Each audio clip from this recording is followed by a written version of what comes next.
As I sit here watching the news, I sort of had an unusual thought.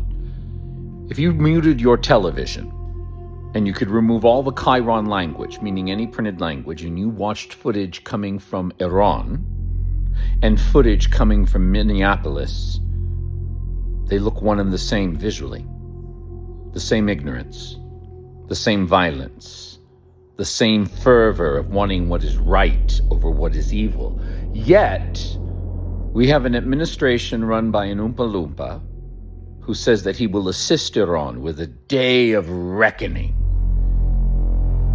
And yet he has ordered his Department of Justice in Minneapolis to find something to prove that Renee Good was some form of terrorist. Now, when the Nazis took over Germany, there was no previous history for that. The Jewish individuals didn't know what was coming. There was no warning. There were no movies. There were no books. There really was no ancient history, unless you went back to the Pharaoh of Egypt. But then a larger power stepped in and saved them in that standing, still with a tremendous amount of loss of life and suffering. We've had well over 50 years of books, movies, television, documentaries. We've seen and heard the voices through the internet of survivors of the camps and what happened. And right now, it's happening. Now, for those of you who don't like to study history, fine. Study Star Wars. I cannot stress how people should watch Andor, because Andor is exactly what's happening right now in the United States. It just has better special effects and visuals. Don't be complacent.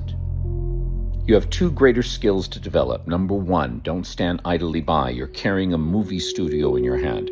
And the only way your voice is heard is if you have a form of visual proof. If there had been no video record of Renee Gold being unalived, we would have believed the DOJ story.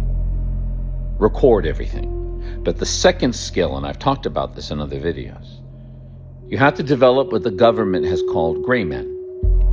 Now that refers to men or women, but they've realized that Navy SEALs that look like Navy SEALs are very easy to spot.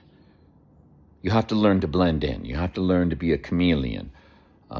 It wouldn't hurt for you to have a single Trump t-shirt or a MAGA hat in your bag at any time, because if you ever have to blend into the crowd, they are so utterly low and stupid that a simple hat and a t-shirt would allow you to safely escape the stormtroopers.